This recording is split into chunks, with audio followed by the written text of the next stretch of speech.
than average. And thanks to our hapless politicians, we now have tens of thousands of Afghan men who may or may not be Taliban, secretly brought to the UK, now living alongside our service families in military accommodation. You really could not make this up. And as for the small boat invaders, well, the government is now closing the migrant hotels and placing groups of these men who, don't forget, we have no idea who they are or where they really come from, into the very hearts of our towns and villages, requisitioning guest houses, blocks of flats, small hotels and HMOs. It is happening by stealth in Kent and all over the country. And still, day by day, the boats keep coming. Once ensconced, these men are free to come and go as they please, and we know that some are working illegally for food delivery companies. How one organises insurance, background checks or a payslip for someone with no ID is beyond me. Another thing we now know is that over 200 of these men living at our expense in our communities have been charged with over 400 offences, 44 of which were sexual offences. And these are just the ones we know about at this moment in time. My residents in Kent are beyond furious. Kent is a proud and ancient county, and our motto is Invicta, which means unconquered, undefeated, or invincible. The irony of our shores being invaded day after day by men who have fled the safe country of France to come to the UK by choice is not lost on my residents. So I'm going to leave you with some unanswered questions. How many rapes is too many? How many sexual assaults is too many? When is this government going to wake up to the reality of what so many women and girls are experiencing? I believe this is now a national emergency and should be treated as such. Thank you.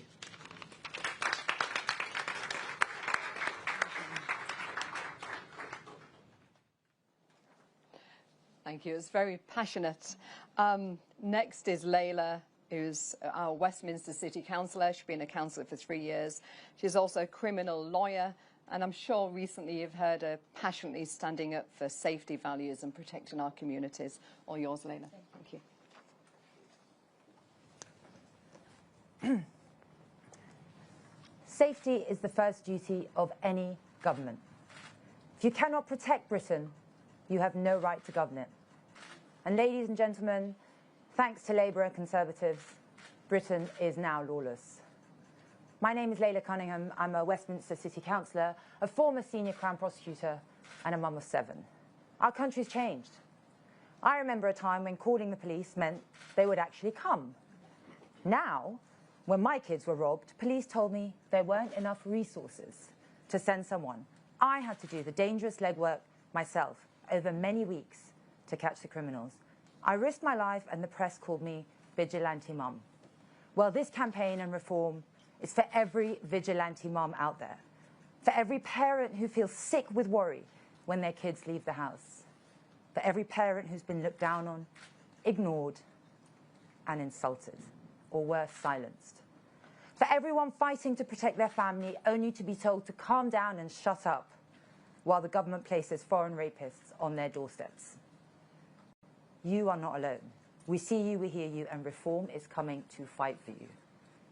From the start of this campaign, the press accused me of lying, of stirring up fear. I've prosecuted violent criminals. I've comforted victims. I've hugged my own children after they were robbed at knife point. This campaign is not spin for me. It's a reality. I've seen danger up close, and I can tell you the fear is not paranoia. It's the truth. When you cut visible policing, half stop and search, empty the prisons, and only charge 6% of reported crimes, you hand control of our streets to the criminals. This isn't just failure, it's a dereliction of duty.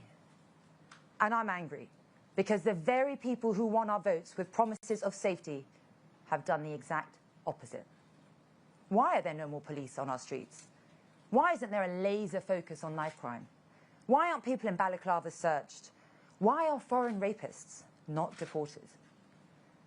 While these questions and many more still go unanswered, they have the audacity to force through the online safety bill, using child safety as a cover to gag dissent.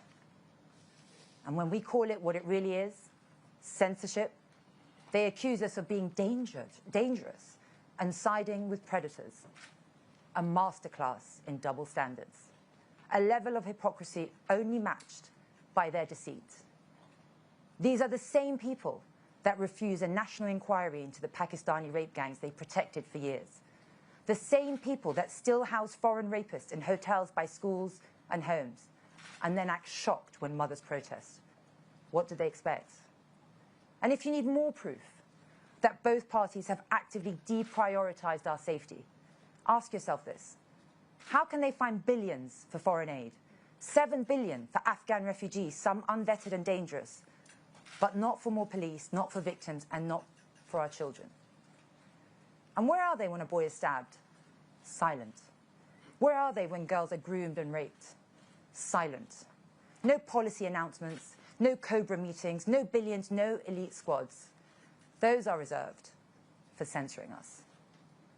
And then they take the knee. They bow the knee to ideology. Like the Crown Prosecution Service so-called policy on violence against women and girls. It states that it's actually gender neutral and inclusive of men who identify as women. That's not inclusion. That's deleting us from our own safety laws. The Tories took a policy meant to protect women and gutted it. What should have been a shield for us became a smokescreen for politicians. Because rape and sexual assault against women is an epidemic. Women are targeted because we are women. We face threats men will never face. And we want a government that recognizes this, not an ideology that erases it. And that starts with a fearless leader who puts truth and safety first. Now imagine a government led by Nigel that treats safety of its people as sacred. One that stands between you and danger every hour, every day, and never flinches. Where the police are on your streets. Where every predator, gang member, and violent offender knows there is nowhere to hide. Where your borders are secure, your streets are safe, and your children, our children, can grow up free from fear. That is the Britain we deserve, and that is the Britain we shall have under reform. Because this country doesn't belong to the gangs, the predators, or the politicians that protect them. It belongs to us, the people who work hard, raise our families, play by the rules, and we deserve to live without fear. Thank you. Thank you, Laila. I love the vigilante mums. We need to get that trending. And finally, our newbie MP, Sarah.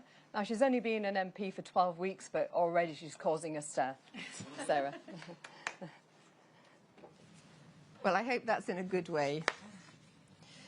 And it wasn't so long ago that we started our summer crime campaign.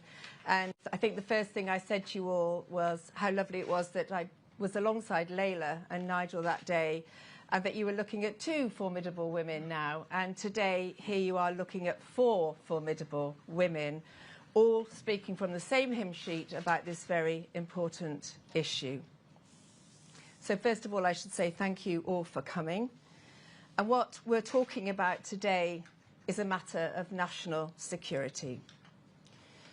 And that is the heightened and increasing threat to the safety and security of women and girls across this country. A threat that our own government is enabling.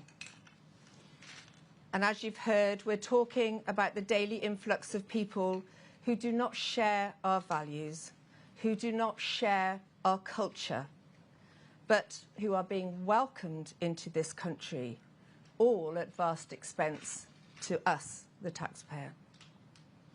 We know that on average 800 to 1,000 migrants are arriving illegally in Britain each week, 26,000 so far alone on what I hope people will stop calling small boats, because they're clearly not small boats, they're very large boats. And even on Saturday, I think there were, I read in the paper, 435 at Dover, arrived at Dover on Saturday. And all of these people are either checked into hotels or dispersed into houses of multiple occupancy, better known as HMOs, around the country. And there's disturbing news today in the press about how the Home Office are liaising with private contractors to sweep up whole streets of houses, to take over blocks of houses. We know that officially there are 210 registered asylum hotels currently housing migrants in the UK. That's the figure as of July this year. Yet despite the government promising to close all of these hotels by 2029, we see the exact opposite happening, don't we? Even more being opened every day. From Cheshire to Norfolk, from Epping to Ashfield, few areas of the UK have remained untouched by this wave of state-supported illegal migration. The vast majority of these migrants are young, military-aged males. We can see it with our own eyes. We can see it from the media coverage. We hear reports of their documents, their identity documents being thrown into the Channel just as they approach Dover. They're not throwing away their smartphones, are they? But they throw away their documents just so they cannot be identified. And this helps them game our archaically generous and trusting immigration system until they're simply approved by attrition by the Home Office. And again today, there's headlines of 150,000 migrants that have just been lost in the system by the Home Office. We know that many claim to be children on these boats, despite being visibly over 18. How stupid do they think the British public is? And of course, they're all coming from France, which I think's been mentioned, which, to the best of all of our knowledge, is still listed as a safe place to visit by our Foreign Office. So despite arriving here illegally, despite fleeing a perfectly safe European country, despite lying about their age, they are all housed, clothed, fed, all at the expense of us. Eventually, they will find themselves moved from a 3- or 4-star hotel and dispersed into local housing, ahead of our local British citizens on housing lists. I hear these stories all the time in my constituency. Once in an HMO, we know, don't we, that they often disappear off the Home Office radar into the black economy and often into a world of crime. The police have no knowledge of who these individuals are because basic information is not collected when these people arrive in the country. Is any facial recognition done? No. Are DNA swabs taken? No. Anything to help our police and security services investigate and detect crime? Of course not. Why not? Because the left-wing lawyers will cry human rights. Well, I don't know if any of you have been to the States recently. My fingerprints were taken, my facial biometrics were taken. And if you've read recently in the press, Europe is about to do the same to us. So what is the problem? The truth is, we have no idea who we're letting in. No idea how many of them have criminal records or who might be a red flag to our security services. How many are drug dealers, murderers, rapists, spies for hostile regimes, terrorists? What we do know is that this government is being forced, kicking and screaming, to accept that foreign nationals are 4 times more likely to commit rape or sexual assault than British men. The inconvenient truth for the left is that the culture of men from predominantly Muslim countries, like Afghanistan, is one that holds a medieval view of women's rights. It is fundamentally alien to the centuries of progress made by our own Western culture and attitudes. Women are at risk of sexual assault and rape from these men. Hundreds of young men who arrive in this country, housed in our communities, who undoubtedly become sexually frustrated, have a warped view of their right to sexually assault women. Of the 1,453 sexual assault convictions in 2024, 25% were committed by foreign nationals. Afghan men are 3 times more likely to be convicted of a sexual offence than someone born in the United Kingdom, and represent the largest group of migrants who commit sexual violence against women. And yet we know that 18,000 at least were covertly let into this country by the last government with no security vetting. We hear shocking and disturbing stories of young girls, very young girls, who have been raped by these men. A 12-year-old in Nuneaton, an 8-year-old in Lambeth, raped. And what is this government doing to stop this? Pretending it isn't happening and persecuting those who stand up to protest. The first priority of any government is to protect its citizens. And yet this government is in denial that this is even happening. It's overseeing an establishment that is gaslighting us by hiding the facts. The data has been covered up for too long. This denial is nothing short of betrayal of our women and girls. And it's no wonder that we're now hearing about groups of concerned British men mobilising themselves into guardian angel-style street patrols, like the one funded by the philanthropist in Bedford. Street patrols out there to protect their daughters, their girlfriends, their wives, even their mothers. It's no wonder that we're seeing mass protests by concerned mothers outside these migrant hotels. Mothers who are afraid for the safety of their daughters.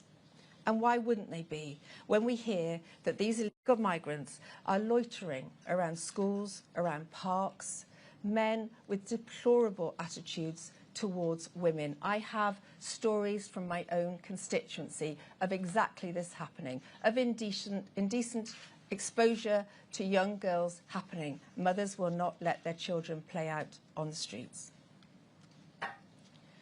A reform government will stop this betrayal of our women and girls. We will deport every illegal immigrant that sets foot on our shores. We will deport all illegal immigrants housed in hotels up and down this country. We will do everything we can to ensure that those dispersed in the HMOs are found and deported. We will deport all foreign national offenders in our prisons, ensuring that when they do get out, they are not free to walk on our streets. We will instruct our police to respond to every inappropriate sexual behaviour call by migrants against our women and girls. We will empower our Immigration Enforcement Division to detain them, to deport them, to raid town centre businesses along the way. And of course, we have to, and reform will, leave the ECHR and put an end to the lucrative merry-go-round of human rights-based appeals. We will stop this madness. It is a matter of national security, and only a reform government will protect women. Thank you.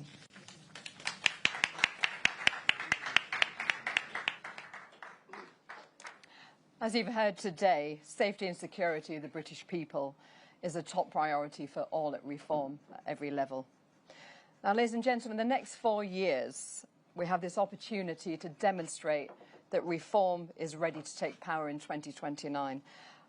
We've got great people like our council leader who's got power, and she's challenging the Uniparty consensus. She's saving taxpayers' money. And I don't know if you heard yesterday from Reform HQ, already they've found £100 million in savings across councils in England so far. and they've yet more to find. We control councils, 2 mayoralties. Our Mayor Luke, who is across in Hull, is on a sacking spree and is determined to root out the blob who will undermine his democratic mandate and deliver, as am I. My Deputy Mayor Ingrid and I, we are determined to deliver for the 1.1 million people of Lincolnshire. And what we've got planned for our county will be a microcosm of what reform can deliver in 2029. Now, you've heard from some of the many strong women from reform, heartfelt stories. I mean, it's very sad, isn't it, to hear that Laila's children have been mugged. This is Sadiq Khan's London for you. But these are just a snapshot. Every reform activist that I come across, every elected politician, they are all the same view. We're here to change Britain to as it used to be. Now, we're standing up for both women and men. Now, we've seen the Blair's babes, for those of you who are old enough to remember them. The Cameron's cuties, to which I was one. Getting a bit older now, though. But I'm proud to be one of Farage's fillies. And as we are a new breed of politician, as the reform men are, we're a different breed. Welcome back to the era of conviction politicians and vigilante mums. Welcome to the era of politicians who are fighting for you, for our children, and fighting for Britain. We will protect you from the undocumented males who are arriving in Britain. We will protect you from the blob that try to indoctrinate your children with a ridiculous left-wing ideology. We will sort out the courts and the processes and protect women and children from domestic abuse. Look, I've been there. We need to change that system. We need the system to also recognise the personality disorders out there, although we'd probably get rid of half the Commons if we did that. Now, we will stand up for mothers, for fathers, for children and Joe Bloggs in the street. We will fight for your future so you all feel safe and you all prosper. We will fight for you, for the British people, the doers, the strivers, the builders who are the heartbeat of our country. When I joined Reform last year, I said I was joining the party of the brave. I hope today you can see we are the party of the brave. Ladies and gentlemen, our fabulous Nigel and all at Reform are listening. We are acting. We will get Britain back to being a country that we are all proud of. Now, this is the end of the press conference. There'll be some tables in there where we'll be doing one-to-ones, press interviews. But thank you. I hope you all realise we will get the country back on its feet. We will make you safe. Thank you. Oh, is it these tables? Right. Can I get you